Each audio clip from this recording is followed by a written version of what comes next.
And welcome back to Vim kitchen blogs. మీకు ఈ video ద్వారా శ్రీ ముఖలింగేశ్వర దేవాలయం గురించి చెప్తానండి.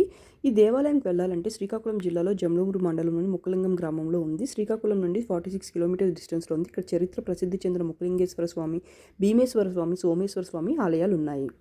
ఆ పరమేశ్వరుడే ఎన్నో వేల సంవత్సరాల క్రితం స్వయంభూగా ముఖలింగ ఆకారంతో వెలిసిన ఏకైక క్షేత్రం శ్రీముఖలింగం. ఈ క్షేత్రం దక్షిణ కాశీ అని కూడా అంటారు. అంటే కాశీలో మరణించిన, శ్రీశైలంలో శిఖర దర్శనం చేసిన, శ్రీముఖలింగేశ్వర స్వామి వారి ముఖమును దర్శనం చేసిన, పునర్జన్మ ఉండదని మహర్షులు సైతం సేవించిన శ్రీముఖలింగేశ్వర స్వామి యొక్క చరిత్ర ఇది.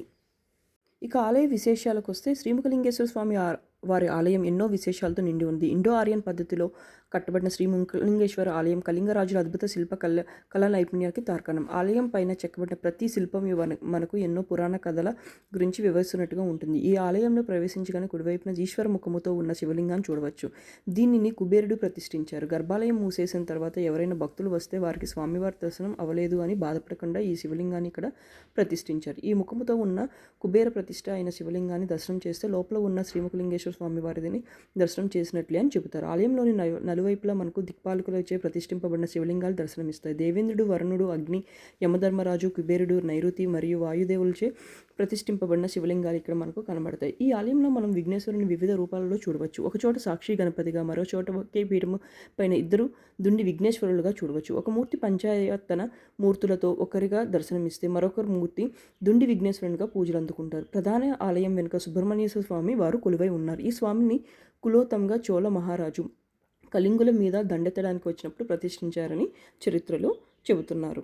ఈ ఆలయం ఉత్తరముఖాన మనకు ఆ పార్వతీదేవి వారాహి అమ్మవారిగా దర్శనమిస్తుంది. స్వామివారిని ఇక్కడ భక్తులు వారాహి సహిత ముఖలింగేశ్వర స్వామిగా పూజిస్తారు. ఇక్కడ వారాహి అమ్మవారు ఎంతో తేజస్సుతో నిండి ఉండి భక్తులను అనుగ్రహిస్తుంది.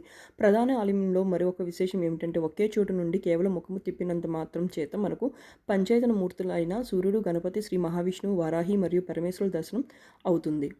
ఈ క్షేత్రానికి తూర్పు దిక్కున రత్నగిరి పైన వెలసిన పద్మనాభ స్వామి వారు క్షేత్ర పాలకునిగా ఉన్నారు. ఆలయంలో మట్టిగోళం ఎలా వచ్చింది? మనకు గర్భాలయంలో ముఖలింగేశ్వరుని వెనుక ఒక మట్టిగోళం చూడవచ్చు. దీని గురించి ఎక్కడ ఒక్క స్థల పురాణం కూడా ఉన్నది. పూర్వం ఒక కుమ్మరి భక్తుడు తనకు పిల్లలు కలిగితే ఒక మట్టిగోళం సమర్పిస్తాను స్వామివారిని మొక్కుకున్నాడు. తనకి పిల్లవాడు పుట్టిన తర్వాత అతను మొక్కుకున్నట్టు ఒక మట్టిగోళం చేసి తీసుకొచ్చాడు. కానీ అది గర్భాలయ ద్వారం కన్నా పెద్దగా ఉంది. దాన్ని ఆలయంలో తీసుకెళ్లి స్వామికి సమర్పించలేక ఆ మట్టిగోళం అక్కడే వదిలి బాధపడి వెళ్ళిపోయాడు. ఆ మరుసటి రోజు గర్భాలయం తెరిచి చూడగానే ఆ మట్టిగోళం ముఖలింగేశ్వరు వెనక ఉన్నది. ఇప్పటికీ భక్తులు ఆ గోళం దగ్గరకు వెళ్ళి స్వామివారిని వేడుకుంటే వారి కోరికలు నెరవేరుతాయని నమ్ముతారు.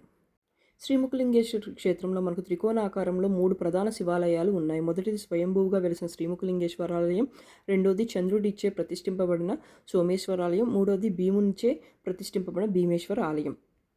మాఘమాసంలో వచ్చే మహాశివరాత్రి రోజున స్వామివారికి ఇక్కడ ఉన్న వంశధార నదిలో చక్రతీర్థ స్నానం జరుగుతుంది. ఆ రోజు ఇక్కడికి లక్షల సంఖ్యలో వచ్చే భక్తులను మనం చూడవచ్చు. కార్తీక మాసంలో కార్తీక సోమవారం, కార్తీక పౌర్ణమి, జ్వాలాతోరణం మరియు నంది వాహనం, తిరుతి వీధి అంటూ స్వామివారికి విశేష పూజలు అందుకు జరుగుతాయి.